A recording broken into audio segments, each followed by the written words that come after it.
There's a strange moment in the global market when everything feels almost too calm. Prices rise, headlines relax, and the official narrative insists that things are under control. But anyone who has lived through enough cycles in the financial market learns a quiet rule. When the most powerful people start choosing their words carefully, something important is being repositioned. It's not panic, it's calculation. If you listen closely to recent statements from leaders at BlackRock, Citadel, and Lagarde, you'll notice a subtle shift in tone. Not fear, but not comfort either. It's the voice of people who've seen a crash happen without warning.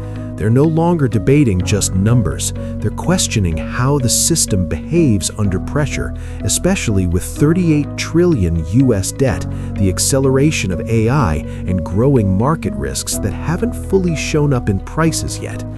Here's a practical insight.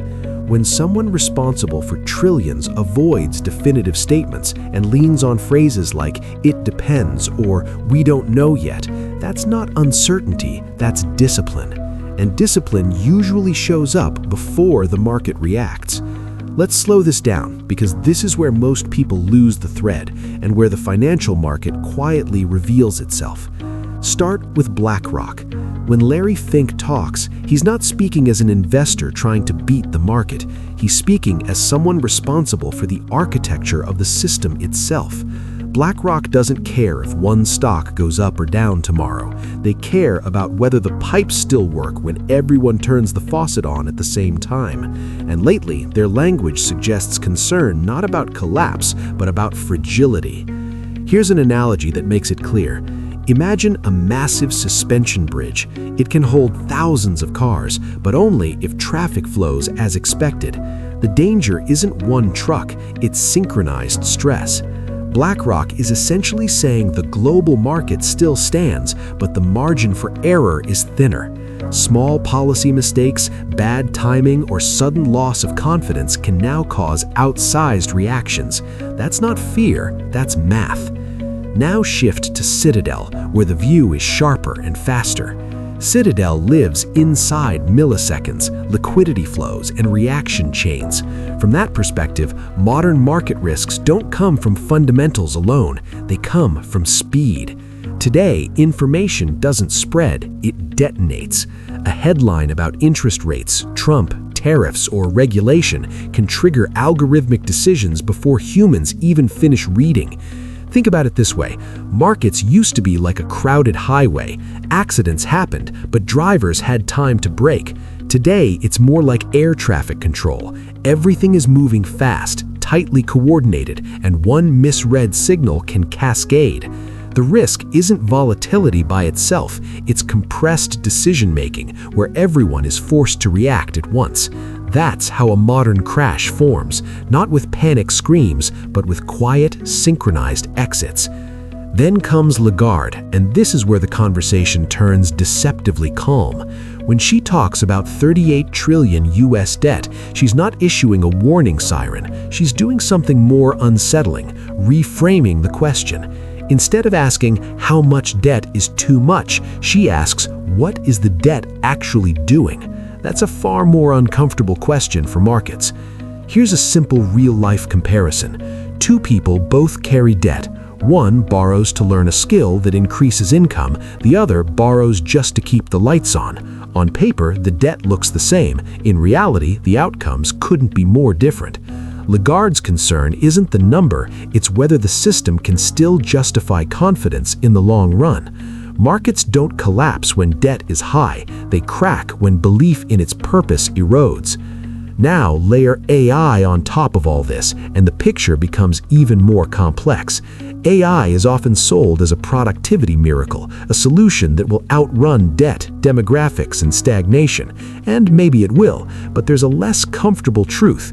AI doesn't just increase efficiency, it amplifies whatever system it enters. If the system is healthy, it accelerates growth. If it's imbalanced, it accelerates stress. A useful analogy here is upgrading the engine of an old car. More power doesn't fix worn brakes, it just makes failures happen faster. the financial market hasn't fully decided whether AI will be a stabilizer or a stress multiplier, and that uncertainty itself becomes a risk, not tomorrow, but over time as expectations collide with reality. What makes this moment unique is that BlackRock, Citadel, and Lagarde are all circling the same issue from different angles: confidence under speed. Debt, technology, politics, and markets are no longer moving on separate timelines, they're converging. And when systems converge, they don't break loudly, they drift until they don't. And this is why their tone matters more than their words. When people who usually project certainty start emphasizing conditions, scenarios, and cooperation, they're signaling that the game hasn't ended, but it's definitely changed. The global market isn't pricing collapse yet, it's pricing hope. And hope, historically, is strongest right before reality demands clarity. This naturally pulls the viewer forward because the next logical question becomes unavoidable. The real lesson from this quiet tension between BlackRock, Citadel, and Lagarde isn't about predicting a crash tomorrow.